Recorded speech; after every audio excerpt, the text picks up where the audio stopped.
Here we go then, folks. The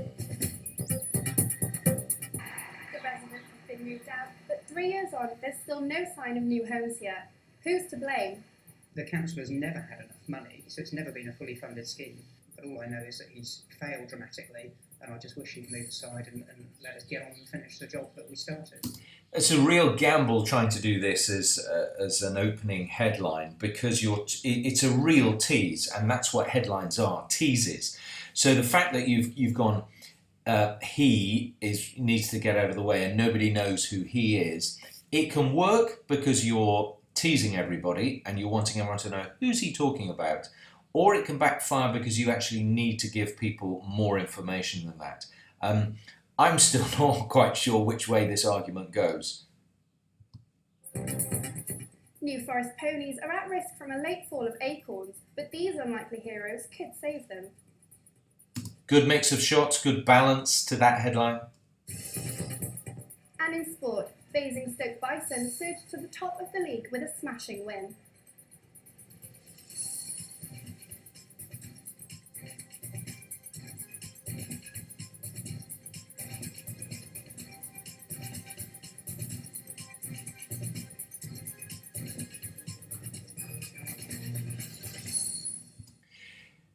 What I would say about this bulletin just before we start is there are some decent stories here, and there's some good storytelling, but in some cases we do fall quite short of where we want to be. But I think what is interesting is for some of these packages there's a really good range of shots and you're beginning to understand the pictures that are needed.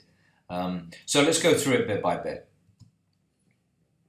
Hello and welcome to Winchester News Online. I'm Laura Harding. 3 years since it was promised, there is still no sign of work starting on a major housing project in Southampton. And this, by the way, is a really welcome addition. I meant to say this before, that this is something we need if we can do it, and it just really adds a little bit of credibility, makes our studio backdrop look a whole lot better, and take away from the fact that, you know, it is a green screen effectively, but this really, really helps. It has now sparked a bitter political row. Ross Perkins has been investigating. It's been called one of the most deprived communities in South. And I think on that link, sorry to go back to that, we need what this argument is. On the one side X, on the other side Y. So I think we just need to explain it a little bit more. But for the residents of Town Hill Park, help doesn't look like coming anytime soon. Behind me is a part of the Town Hill Park estate. Ross, this is, you know, a nice package, but please don't do a behind me. I think I've said this before in Pieces to Camera. The behind me piece to camera is a bit nasty. We can see what is behind you. You wouldn't be there standing in this place if what was behind you wasn't of interest. So don't fall into the trap of going, this behind me. Which has stood here in Southampton since the mid-1960s. However, in much more recent times, it's become a battleground between a Labour councillor and a Conservative one.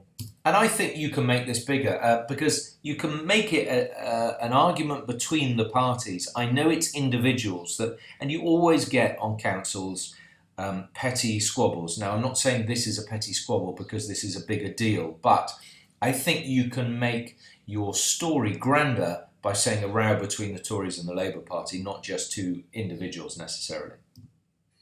Since 2012, plans for a mass reconstruction of the area have been drawn up, with 675 new homes, several shops, and a new village green here at Megson Avenue, all on the agenda. It would be nice to see those plans.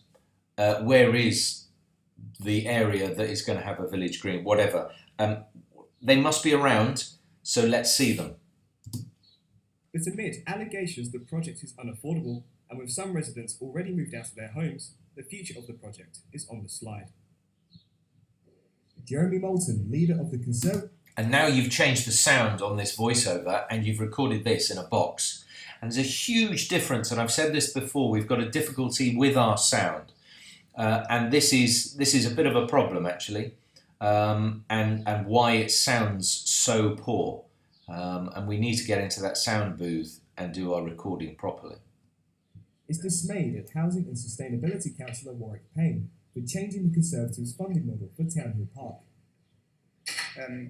We have had, I forget how many meetings, where we've put the same questions to him. You don't have enough money, so you need to have a different funding mechanism.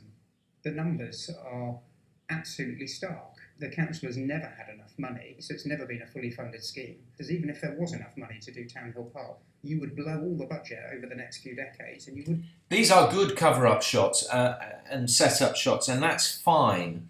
I just wonder, as we're not seeing much of this, councillor, whether the shots of outside of actually where you're talking about is more important. To replicate this across the city, but all I know is that he's failed dramatically, and I just wish he'd move aside and let us get on and finish the job that we started. Understandably, the man in charge... I'm not sure you can say understandably. I think that is a bit more of a subjective view. You're showing sympathy with the Labour councillor, and I'm not sure you should be doing that. is none too happy with Moulton's comments. Warwick Payne insists demolition and building work will take place in 2016 and has hit back at Moulton. We can move the Townhill Park scheme forward, and ironically enough, the Conservative way of delivering Townhill Park, which they set out in 2012, was actually pronounced by the finance officer, so neutrals at the councils, as being unaffordable at the end of 2014. So had they actually been in charge, their model would have actually fallen flat on its face. I want to just congratulate you on two things here. One, the fact that you've done a reverse, i.e. with you here listening to him as a cutaway to use as an edit, and also what you had a moment ago, which I won't go back to, but his hand was up here and it worked as a perfect cut. So what you've done as a device is thought about getting a reverse shot, which this is, and being able to use it as an edit point to cover up the edit in the SOT, but also you thought that I need you with your hands doing something because you've done a lot of that during your interview. Had you cut to a bit from where he was using his hands, say to this bit where you can't see his hands, then it would look like a jump cut. This is a very simple thing, but you've done it really, really well, Ross, and thought about the edit, the reverse, the technique of television. A political football. There he is using his hands again, you see. For it to be a political football, we should all be working together to actually get this estate redeveloped. And it's remarkable how many things that Labour and Conservatives agree on. It's almost as if the Conservatives are desperately struggling to find something to disagree with us on this scheme over so that they can have a fight. With both sides deflecting the blame on each other, Townhill Park is certainly caught in the crossfire. One thing's for sure, it's going to take a long time before any real significant investments is to be made around these parks. Ross Perkins, Winchester News Online, Southampton. And Ross, look, this is nice. This is a good balanced piece to camera. What it is plainly missing is people from Townhill Park. There is nobody you have got here that is affected by what is going on. We've not seen one person in Townhill Park at all. It's almost a ghost town. It's like it's been deserted. They're arguing about what to do with it, but there is nobody there. So we need a flavour from local residents of what this is all about, how it affects them. I'm fed up with the council arguing. We just wish they'd get on with something. They said they're going to spend X, Y, and Z, but they haven't done it. Whatever it might be, that's what you need because it really affects the people of this community. And that, unfortunately, has not been reflected in what is, a very able piece. And you are an able reporter and could be very good, but you need to think about the people in this story.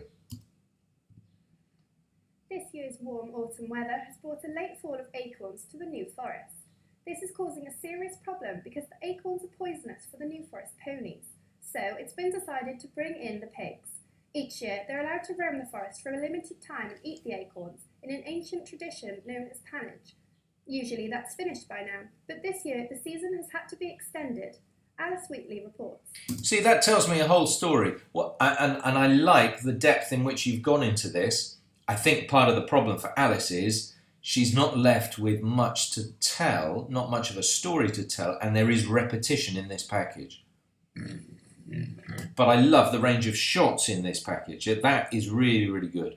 And the interview with the farmer That is nice. There's a real there. Look, I'm in the desert at the moment. It's 35 degrees, and I am getting a real flavour of autumn, of the change of the season, the moisture in the air, the change in the colours, and this is really coming across in this package, and it's really good. Pigs are going to be able to roam the New Forest until just 5 days before Christmas. This is due to an extension on the traditional pannage season that allows locals' pigs into the forest to eat acorns which are harmful to other animals.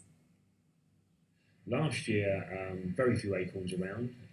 This year, a bumper crop, which is great news for the pigs. Bad news, unfortunately, for our other stock that grazes on the forest, so the ponies, the cattle and the donkeys. If they eat too many acorns, the acorns can be toxic to them. They can become very lethargic. You will see them perhaps staggering if you catch them early enough, but invariably, by the time we find them, they're dead.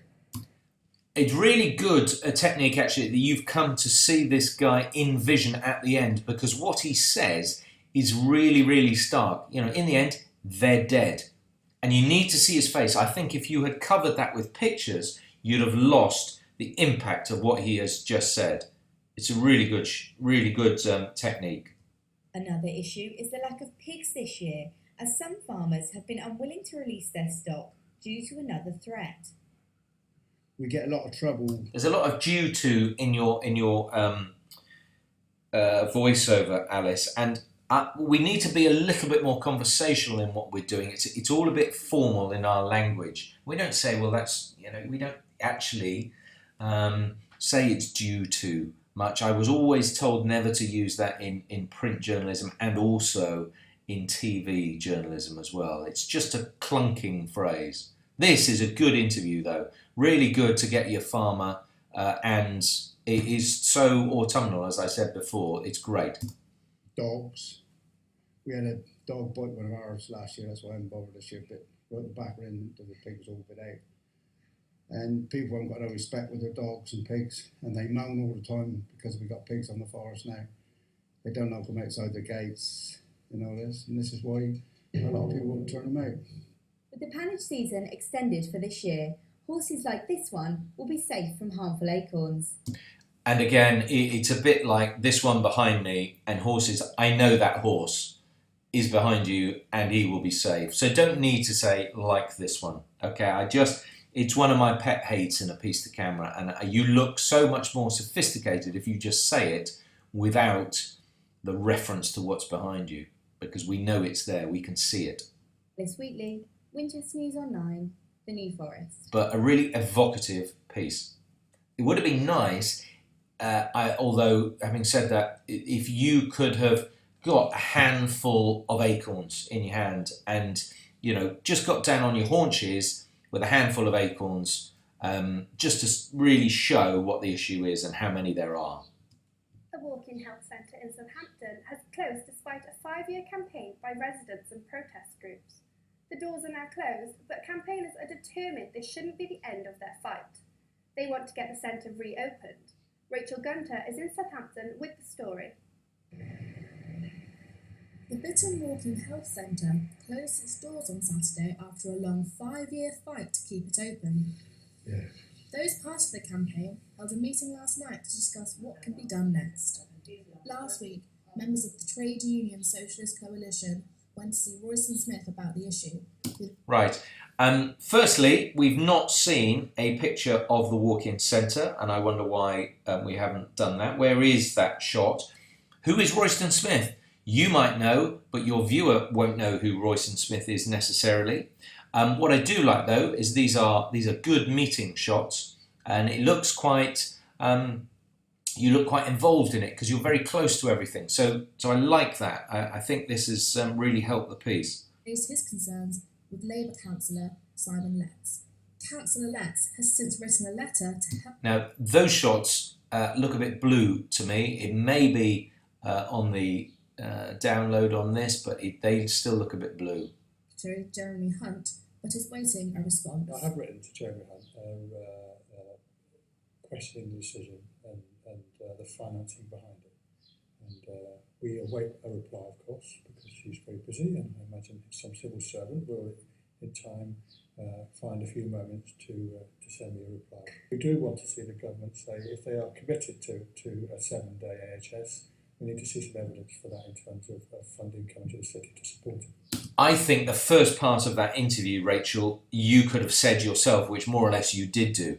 They're waiting for a reply. So you don't need that first bit. It's actually harder hitting to get that second part of his interview. And that should have been your grab from him. And then it gets the pace going a little bit quicker. These locals, it's a case of too little, too late. And sorry to be negative on this as well, I hate too little too late. I say to the sports team all along, never, if there's a consolation goal, it's never too little too late. It's such a horrible, easy piece of terminology, and it's become a bit of a cliche, so try and avoid that phrase. If the Labour Council, and the sound on this is quite poor too. Mr. Smith had used their authority to resolutely back the local people, then the walking centre would still be open, it would not be closed. Obviously what's required now is a huge campaign to force the government to provide the resources and the funding, not just for the walk-in, but for all the services that have been listed tonight. There's a desperate need for housing. Be careful, look at the huge gap here that you've got, you're framing. He may have moved while you were interviewing him, but there is this massive gap, and he needs to be here. Remember your rule of thirds. Desperate need for youth services in the city, care for the elderly. And coming up at the end of this interview is something that I don't like, and that is a black hole. You'll see it just flash through, and a black hole is basically where your edit is not quite right because you've left a gap, i.e. a black hole, between the end of this shot and the beginning of the next one. This is just the tip of the iceberg, really. There it goes. See? Black hole. Nasty. These campaigners is far from over, with anticipation of other services set to be slashed. And with anticipation of other services set to be slashed, that is not English, Rachel. So try and simplify your language. But I'm really appreciating this shot inside a meeting. I think it's really good, so well done. The walk-in centre won't be the end of this story. Rachel Gunter, Winchester News Online, Southampton. It's been called one of the safest counties in the UK, but in the last couple of years, the number of road casualties... It's been called, well, is it or isn't it? Statistics are there, so you can say it is one of the safest counties in the country. ...in Hampshire has increased. The county's police are hoping to put a stop to speeding drivers by installing new high-tech speed cameras across Hampshire. Miriam Nausbakken has the story. Nikki Steele is lucky to be alive. She was thrown from her horse when it was startled by a motorbike. She feels that if there had been a speed camera present, it might not have happened. I was glad I was actually alive because the horse did come down and crush my back. The motorcyclist, after I'd gone over backwards, I just heard him going off into the distance. There was no witnesses, there was nobody, just me. I was lucky. The new digital... I really like the fact that you've got her. I always say I want the person, the human interest first. I just wonder whether we needed to see a camera and a shot of a car and then that reflected, or a motorbike, and then that reflected in this piece. But I may be picking holes in something that doesn't need picking holes in, but I just wonder if that is slightly the better way to do it, more conventional. But I love the fact that you have got your human interest side, and very well done for that. Cameras will upload the footage directly to police servers. They're easier to maintain and won't force police staff to travel back and forth to change film reels. But some campaigners say more needs to be done. We also think that there should be more investment in traffic police on the ground. So where resources are freed up through new technologies such as this, we also want to see investment in traffic police out there, making sure that they're catching reckless and dangerous driving and prosecuting people who are drink driving or committing other offences to make sure that the roads are safe. The cameras will be updated over the next 2 years. Miriam Nausbakken, Winchester News Online. Miriam, I think you could have. I think you could have done a piece to camera there, and that would have been perfectly justified. But anyway, well done on that package. I like the fact that you've gone road safety. It would have been nice to get a line from the police, but you've got a victim as well. So well done. Politics now. One of the hottest topics here in the South, as across the country, is the living wage. To discuss that and other issues, our political correspondent Hattie Waldron spoke to expert Max Stafford in our studio earlier today. So the new living wage has been brought in this week. How is that? There's no vehicle that says that you... I don't know if that's the way it just has uploaded to the site. There's a big jump there. That doesn't quite work, obviously, as you've seen that going through. Hattie, I think you just need to be... I think the questions are a little bit too open-ended and a little bit wishy-washy. And this, if you're a political correspondent, then I think you need to be more assured and assertive in your questions. Max is the first person I think we've ever had on the sofa who genuinely understands politics and can express it at the same time with a load of authority. We've had some people who've got a bit of this and a bit of that, but Max, I think, has got it all. Move from paying people minimum wage to living wage.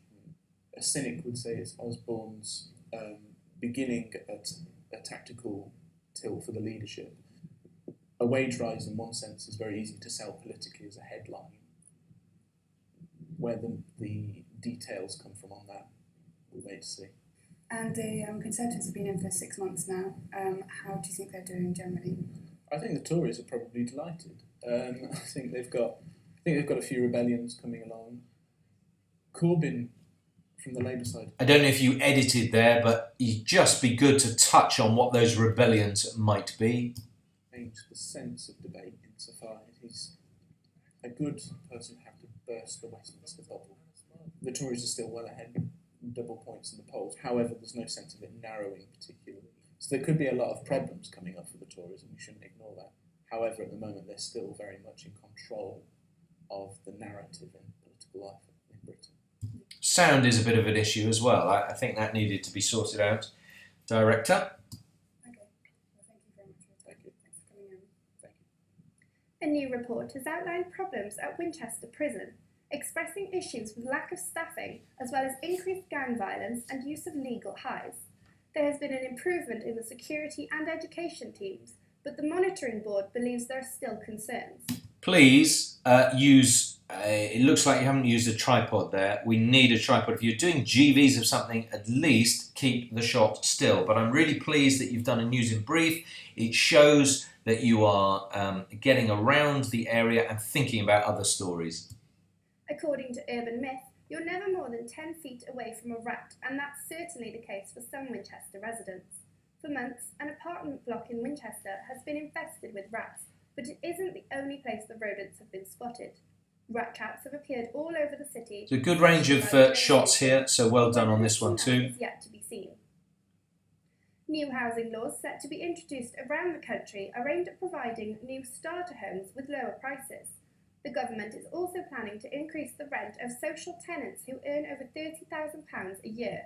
But Winchester City Council is not so sure and aims to discuss this in depth this week. Clearly you've hit a freeze. There's only one shot there. Always lay these shots long. You can always, certainly the last one. So it's just a bit dull, that last one, and only 2 shots for it. It's it's pretty ordinary. Get some more shots there. Easily done. Always shoot too many and edit too many, especially if it's the last one, because it gives you that time to be able to cover it, to cover the voice. I understand the first and second ones have to be done to time. Coming up from our features department later in the bulletin, Alice Rose heads to the New Forest for her 5 facts about the National Park. I wonder if because we've had a New Forest story already, this shouldn't be teased, because it looks like we've got same pictures again. It's like an acorn story but with a difference. I wonder if this shouldn't have been teased. Ewan Lyle brings us his top new cinema releases. And Rebecca Herbert brings us fireside treats ahead of bonfire night. You'll see that later in the bulletin with Ryan Candrew. And at that point, I think, Laura, you've just got to look down, pretend that you're looking at a script, moving on, and then you don't get the slightly eggy gap between the end of one and the beginning of another story. Hampshire residents are encouraged to recycle and reuse more now than ever, as there is only one operational landfill site left. Hopkins Recycling Centre in Winchester is one of the many major recycling plants that send waste to landfill. Environment correspondent Nadija Parker spoke to Council Communications Chief at the Council about his worries.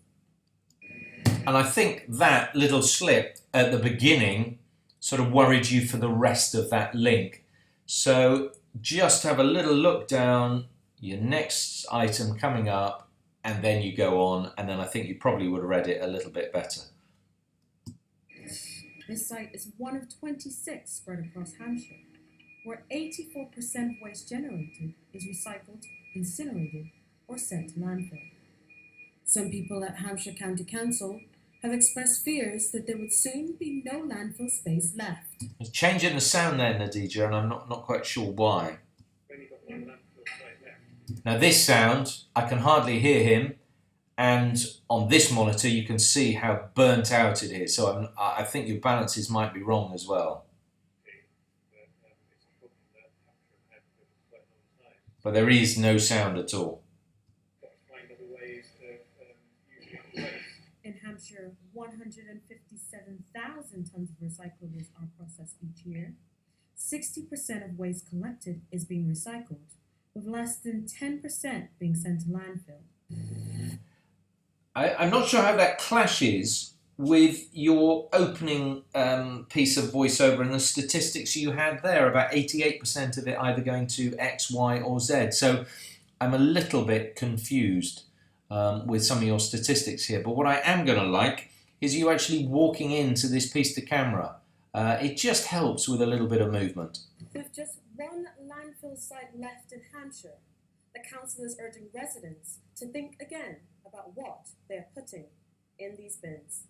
Nadija Parker, Winchester News Online. And in these bins is fine. It's not a in these bins behind me or anything like that. You are a part of that story, so that's okay. And now over to Jaxia with the sports. Thank you, Laura. A thank you. Brilliant. Well done, Jack. Just make it a bit more relaxed. But the links today are not good because they're all, well, we'll go through them. But I think basically you need to start off with Basingstoke Bison are top of the league. It's the first time in X many weeks, years, whatever, that they've been top. And it's all because of a stunning 7-1 victory over whoever. And I don't know the score. In another exciting clash, Basingstoke Bison took on Manchester Phoenix at the Planet Ice Arena on Saturday. Matt Wilson has the best of the action. Before the game had really got underway, Joe Greener and Mark Thomas had their gloves off, and everyone waited to see the outcome of this fight. That's fine. Let it breathe. You know, we all love it.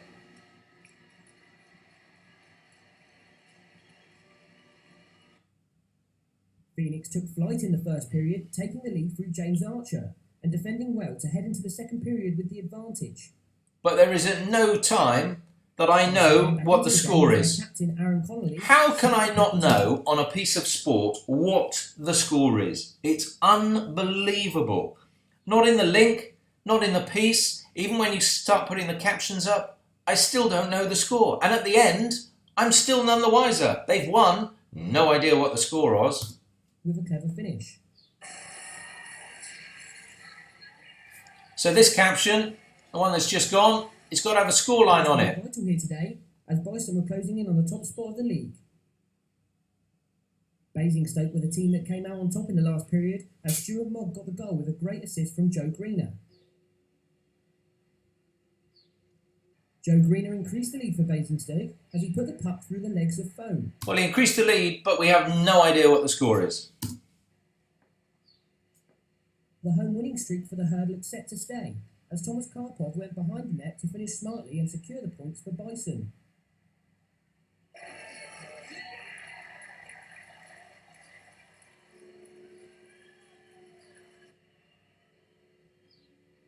Yeah, no, I was happy. I think we deserved the win. We had a big 5-on-3 penalty kill there in the third period. Once we killed that off, it seemed like we had a bunch of momentum and finished strong. So, I still don't know what the score is. Where on earth is the score? I will say it again, how on earth can you do a sports package without knowing the score when it's highlights of a game? It's just a massive, massive miss, Matt. I don't understand how you can do it. City were hoping to get past the first qualifying round of the FA Trophy this weekend, with Weymouth standing in their way. Rory Lamont reports. And I've said that these links that set up a piece, when you're doing it on Wednesday, which is effectively 4 days after the Saturday, I don't think we can do it. You have to start with a news line and then go into your report. It can't be setting it up as, what happened? It has to be past tense. Winchester City were hoping to prove a banana skin for the visitors and took the lead controversially when Warren Bentley's shot was judged to have crossed the line, despite Weymouth's protests. Really well done for getting that shot of the linesman, because you've had to think about what is going on, where the action is going to be. So really well done for getting that shot, whoever shot this. City held their lead until the interval, but were pegged back within a minute of the restart. Dean Evans smashing the ball home after City switched off at the back. As the game wore on, more gaps appeared. Careful with those shots. You're moving the camera around so much. It's really difficult to watch. And Jordan Klopp took full advantage to put Weymouth into a decisive lead. Winchester's misery was completed just before full time. Fullback Dan King saw a second yellow card and City's FA Trophy dream was over. Rory Lamont, Winchester News Online. Oh, those shots. You see, they're banging around all over the place at the end. And you cannot have the camera moving that much. When somebody scores a goal, count yourself a beat with the ball in the goal and then whip off to the goal scorer or the crowd. So you've got that cutaway, but give yourself that beat after the goal. It's Vicky Barclay brings us up to date with all the sports action on campus.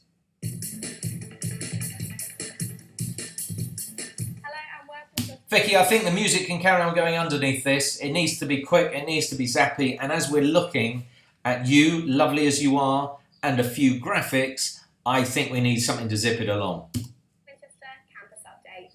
Better weather this week led to better results, with men's hockey triumphing over Bristol Force with a fantastic 4-1 win. Also battling for their men's side, men's tennis in their first Bucks game of the season won with a smashing 12-0 win against Plymouth First. Team Winchester's women didn't do too badly either, with women's football adding another win to their collection with a 7-4 clench against University of Wales First, with an incredible hat-trick from Shana Cobram. Right, well, I think we need a picture of some of these people. Shana, make her our star player of the week in one of these sports. Let's sex it up a bit. Let's see people's faces. Great reporting it, but there's nothing. They're the easiest people in the world to get because they're on campus.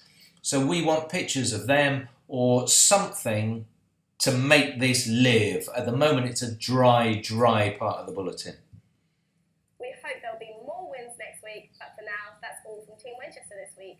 Victoria Buck. Don't sign off. Just say, and that's it from Team Winchester this week. Winchester News Online. Ever wondered what it would be like to play wheelchair basketball?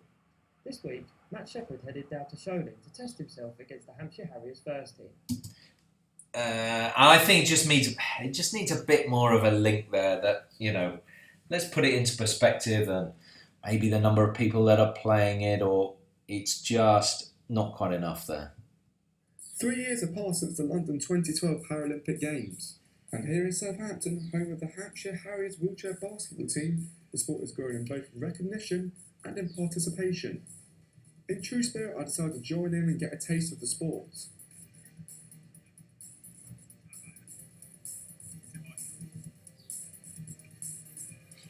No, it was harder than I first expected, and after many hopeless attempts, I finally did score a basket. That's good stuff. The game requires a lot of strength, mentally and physically, and it is safe to say that I was pretty hopeless. Matt Shepherd, Winchester News Online. Matt, how can you do a package without talking to anybody? Not one person about this sport. I just don't get it, how you would actually think about doing a package without talking to anybody. That's all from sport. Back to you, Laura. And now over to our features team with Ryan McAndrew. Make sure that you remember that the 5th of November is Bonfire Night, and our food editor Rebecca Herbert will take you through Wind, that's what I'd say, Ryan. Wind. Check your sound. Bonfire snacks. But first, this week you'll be looking to the sky for fireworks, so why not go further than that by exploring space?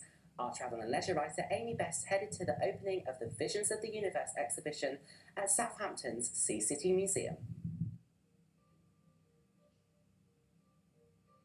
On Thursday, Southampton's Sea City Museum launched a new photography exhibition in their pavilion titled Visions of the Universe. The exhibition shows how we have managed to capture some of the most incredible images using the Hubble telescope and the Mars Curiosity rover.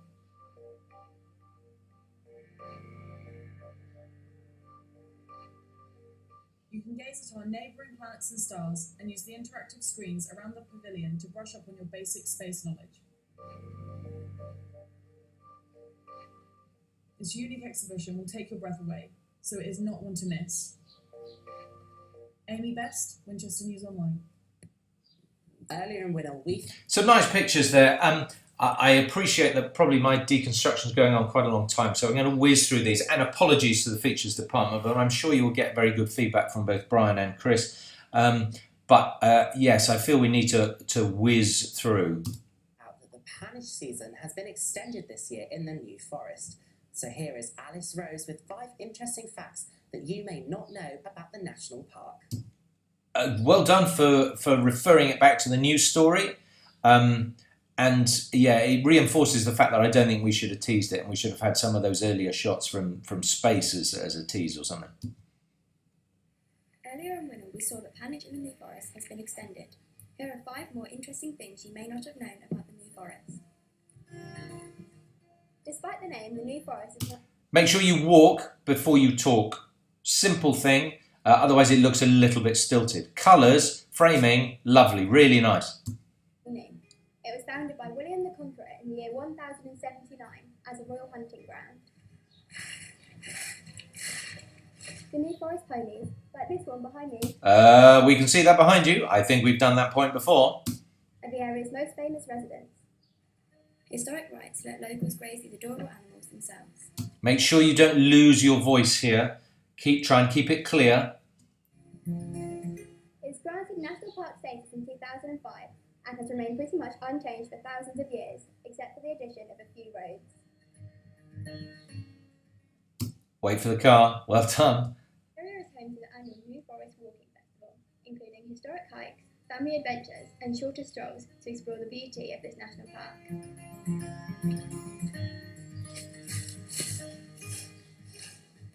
And best of all, it's free to access, so come and explore the New Forest this autumn. Well done, and I think you've dressed perfectly for it actually. Nice to see your poppy on as well. Great colours, very colourful, good idea, nice things. Yeah, I just wonder whether we could have done a few graphics over it to make it a little sexier as well. Halloween has been and gone, and the sun is going down earlier every day, so there is no better time to head to your local cinema. Ewan Lyle has his top 3 films to see out the shorter days this winter. If you fancy a blockbuster, Mockingjay will soon be here to conclude one of the biggest film series of the last decade. The Hunger Games springboarded... Again, it sounds like you recorded this in a box. Warrants the A-list status in between Oscar nods for Winter's Bone and Silver Linings Playbook. Part 1's slow burn feel has paid... We need some sound underneath this, natural sound of what's going on the film. ...for this all-out cataclysm. That needs music on it as well. It needs a sting or something. Johnny Depp's long-awaited return to form has finally arrived, according to critics, marking the end of years of heavy makeup and funky contact lenses. In the film, Depp plays notorious gangster Whitey Bulger as he becomes an FBI informant, uncovering corruption and sparking violence in the process. We've already seen numerous Steve Jobs projects. Now Michael Fassbender is donning the black turtleneck, this time under the watch of Danny Boyle, with the film covering the backstage goings-on at 3 product launches. Aaron Sorkin's script means snappy one-liners and impromptu monologues will heavily feature. November is one of the busier months outside of Christmas viewing and the height of summer, so why not make use of the upcoming flurry of new releases and head down to your local cinema?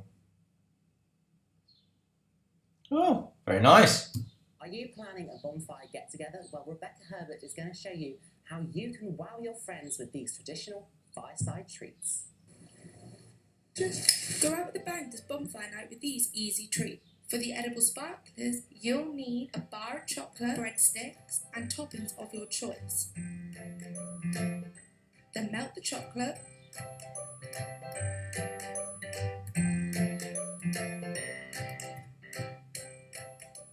Dip breadsticks in the mixture and then add toppings. For s'mores, you'll need chocolate, marshmallow, and biscuits. Top the biscuits with chocolate, then layer the roasted marshmallow, creating a traditional fireside treat. These quick and tasty treats will really wow your friends this bonfire night. I think you've used that line at the top. Nice shots though, it's quite fun, and a bit of music to carry it through is okay. So that's all from the features department this week.